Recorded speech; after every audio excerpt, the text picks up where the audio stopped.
Question is about how does Scanifly's shading analysis work, both remote and on-site? I think it's asking about both.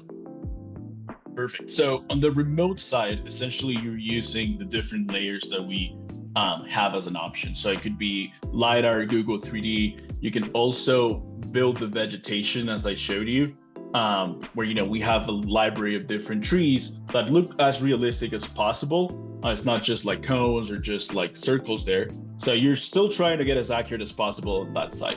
The nature of a remote design is that they're still estimates, right? You're still relying on remote data and could be a couple of years old, could be outdated. Maybe trees are no longer there.